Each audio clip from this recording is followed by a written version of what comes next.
दोस्तों, मैं अनिता। आज मैं एन सुनील इस वीडियो में आपको बताएंगे कि किस प्रकार कभी ना डूबने वाला जहाज टाइटैनिक जहाज आखिर क्यों डूब गया, क्या साख था इसमें। एवं के संबंध में तमाम जानकारी इस वीडियो के माध्यम से आपको बताएंगे, तो आप वीडियो के अंत तक बने रहे। चैनल को लाइक एवं सब्सक्राइब करें। दोस्तों, मैं सुनील। आज बात करेंगे कभी न डूबने वाले जहाज टाइटैनिक की। तो चलिए जानते हैं इसके बारे में। आज से ठीक 111 साल पहले टाइटैनिक एक अंधेरी रात के वक्त एक आइसबर्ग हिमखंड से टकरा गया था। उस वक्त अधिकांश यात्री नींद के आगोश में थे। हादसे के वक्त टाइटैनिक 41 किलोमीटर प्रति घंटे की रफ्तार से इंग्लैंड के साउथहैम्पटन से अमेरिका के न्यूयॉर्क की ओर बढ़ रहा था और महज 3 घंटे के अंदर 14 और 15 अप्रैल 1912 की दरमियानी रात में टाइटैनिक अटलांटिक महासागर में समा गया। जिस जहाज के कभी नहीं डूबने की चर्चा थी वह डूब गया। हादसे में 1500 के करीब लोग भी मारे गए। इसे 110 साल बीतने के बाद भी सबसे बड़ा समुद्री हादसा माना जाता है। हादसे की जगह से अवशेषों को सितंबर 1985 में हटाया गया था। हादसे के बाद कनाडा से 650 किलोमीटर की दूरी पर 3843 मीटर की गहराई में जहाज 2 भागों में टूट गया था और दोनों हिस्से एक दूसरे से 800 मीटर दूर हो गए थे। इस हादसे के 110 साल बाद भी आज भी इस हादसे को लेकर रहस्य बना हुआ है। पहले हम इस जहाज के बारे में जान लेते हैं। टाइटैनिक दुनिया का सबसे बड़ा यात्री जहाज था। इसे समुद्र में बसा एक शहर कहते थे। इसके मालिक जे ब्रूसेस में थे और इसे कभी ने डूबने वाला जहाज भी कहा जाता था। पर यह अपनी पहली यात्रा में ही डूब गया जब वह 10 अप्रैल 1912 को साउथहैम्पटन इंग्लैंड से अपनी प्रथम यात्रा पर रवाना हुआ और वह चालू हुआ तो बिल्कुल सही चला। टाइटैनिक जहाज का पूरा नाम RMS stands for Royal Mail Ship था और इस जहाज को व्हाइट स्टार क्रूज कंपनी ने बनाया था। इस जहाज को 3000 लोगों ने मिलकर बनाना शुरू किया था। इसको जहाज को बनाने में लगभग 26 महीनों बाद 31 मई 1911 बनकर तैयार हुआ। जब यह पूरी तरह से बना गया तब इसे देखने के लिए 1 लाख पहुंचे थे। और देखने में भी क्यों नहीं, क्योंकि वह जहाज दुनिया का सबसे सुंदर और दुनिया का सबसे बड़ा जहाज था। इसमें हर एक वह चीज थी जो कि एक पैसे वाला आदमी ले सकता था। इस जहाज की ऊंचाई 269 मीटर थी, जो कि उस समय में अगर इसे खड़ा किया जाए तो एक इमारत की तरह प्रतीत होता था। और इस जहाज के अंदर सबसे ज्यादा मरने वाले अमीर लोग और पैसे वाले लोग थे, क्योंकि इस जहाज की प्रथम यात्रा की फर्स्ट क्लास टिकट $4375 थी, जो कि आज के समय $1 लाख थी, जो कि किसी गरीब आदमी की पहुंच से बहुत दूर थी। वैसे तो यह जहाज का नाम कभी भी न डूबने वाली जहाज था, लेकिन जब यह अपनी प्रथम यात्रा पर निकला तो उसके बाद कभी यह जहाज लौट कर नहीं आया। 1912 में टाइटैनिक बनाने वाले कुशल कारीगरों को एक हफ्ते के $10 व कुशल कारीगरों को एक हफ्ते के $5 मिलते थे, जो कि उस समय में बहुत ज्यादा होते थे। टाइटैनिक जहाज इतिहास का एकमात्र जहाज है जो कि किसी भी हिमशिला से टकराने के कारण डूबा हो। जब टाइटैनिक इंग्लैंड के साउथहैम्पटन से न्यूयॉर्क की तरफ अपनी पहली के लिए रवाना हुआ, यह रास्ते में 2 जगह रुका, चरबर्ग नॉर्दर्न फ्रांस में और कोव आयरलैंड में, और यह अपनी चौथे दिन ये उत्तरी अटलांटिक सागर में एक हिमपर्वत से टकरा गया। उस समय यह जहाज जमीन से 640 किलोमीटर दूरी पर था और जहाज में 885 क्रू मेंबर थे, जिसमें की 23 महिलाएं थी। इस जहाज के बारे में कुछ क्यों कहा जाता है कि कभी यह जहाज डूब नहीं सकता है, तो जानिए ये जहाज डूब नहीं सकता था। इस विशालकाय जहाज के बारे में कहा गया था कि यह डूब नहीं सकता, ईश्वर भी इसे डूबा नहीं सकते। इस भरोसे की अपनी वजह भी थी। रियो डी जेनेरियो की फेडरल यूनिवर्सिटी में department of naval and ocean engineering विभाग के प्रोफेसर और इंजीनियर अलेक्जेंडर द पिन्हो अल्हो ने बताया, इंजीनियरिंग के लिहाज से देखें तो ये डिजाइन के आधार पर विकसित पहला जहाज था। जहाज में कई वाटर टाइट कंपार्टमेंट बनाए गए थे, यानी अगर जहाज का कोई कमरा पानी से भर जाए तो वह दूसरे कमरे को डूबा नहीं सकता था। इस जहाज को तैयार करने के दौरान कुछ मुश्किलें भी हुई थी। जहाज की ऊंचाई कितनी रखी जाए ताकि बिजली के तार और पानी के पाइप ठीक से काम करते रहें, इस पर काफी सोच विचार हुआ था। प्रोफेसर अल्हो के मुताबिक इस पर सोच विचार करने के बाद उन लोगों ने जहाज की ऊंचाई निर्धारित की थी। पानी भरने की स्थिति में भी उन लोगों का आकलन था कि पानी छत की ऊंचाई तक नहीं पहुंच पाएगा। उन्होंने छत पर भी सुरक्षित कंपार्टमेंट्स बनाए थे, लेकिन तब किसी ने आइसबर्ग से जोरदार टक्कर के बारे में सोचा नहीं होगा।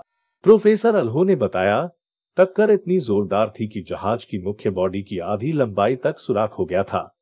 ऐसी परिस्थिति में पानी छत तक पहुंच गया था। जहाज में पानी पूरी तरह से भरने लगा था। ऐसी स्थिति में बचाव संभव नहीं होता है। आप पानी निकालने के लिए सभी पंप को सक्रिय कर सकते हैं, तमाम कोशिशें कर सकते हैं, लेकिन पानी जिस रफ्तार से अंदर आ रहा होता है उसी रफ्तार से बाहर नहीं निकाला जा सकता है। जहाज बनाने और नेविगेटर सिविल इंजीनियर थियरी बताते हैं, टाइटैनिक का प्रचार इस तरह से किया गया था कि यह डूब नहीं सकता है। इसकी वजह यह थी कि बहुत सारे तहखाने बनाए थे जो वाटर टाइट दीवारों से बने थे। तहखाने की दो कतारों में पानी भरने की स्थिति में जहाज डूबने वाला नहीं था, लेकिन आइसबर्ग से टक्कर ने जहाज को काफी नुकसान पहुंचाया और वाटर टाइट कंपार्टमेंट्स की कई दीवारें नष्ट हो गई थी। फ्लूमिनेंसे फेडरल यूनिवर्सिटी के प्रोफेसर और ट्रांसपोर्ट इंजीनियर ऑरेलो सोरास मूर्ता के मुताबिक टाइटैनिक के वाटर टाइट कंपार्टमेंट को बंद करने की व्यवस्था भी ठीक से काम नहीं कर रही थी। उस दौर में जहाज को बनाने में प्रयुक्त धातु मौजूदा स्टील जितनी मजबूत नहीं थी। सोरास मूर्ता ने बताया, जोरदार टक्कर के बाद जहाज के ढांचे में भी बदलाव आ गया था। दरवाजे बंद नहीं हो रहे थे, वे फंस गए थे। उस वक्त भी टाइटैनिक शुद्ध स्टील से बनाया गया था, लेकिन तब का स्टील आज के स्टील जितना मजबूत नहीं होता था। साओ पाउलो के मैकेंजी पेर्सेबाइटेरियन यूनिवर्सिटी के प्रोफेसर और धातु विज्ञान के इंजीनियर जॉन वेतावुक बताते हैं कि 1940 के दशक तक समुद्री जहाज की मुख्य बॉडी धातु के शीट से बनता था। हालांकि बाद में इन जहाजों की मुख्य बॉडी बनाने में धातुओं को पिघलाकर इस्तेमाल किया जाने लगा। वेतावुक बताते हैं, तब से लेकर अब तक तकनीक और सामग्री काफी बदल गई है। अब धातु को पिघलाकर शीटों को जोड़ा जाता है।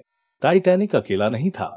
इस जहाज को चलाने वाली company white star line company ने 20वीं शताब्दी की शुरुआत में बेलफास्ट शहर के हारलैंड और वोल्फ शिपयार्ड को 3 जहाजों को तैयार करने का ऑर्डर दिया था। उम्मीद की जा रही थी कि विश्वस्तरीय डिजाइन टीम द्वारा निर्मित ये तीनों जहाज दुनिया के सबसे लंबे, सुरक्षित और सुविधाओं से युक्त होंगे। इंजीनियर स्टंप ने बताया, इन परियोजनाओं को उस दौर में खूब प्रचारित भी किया गया था।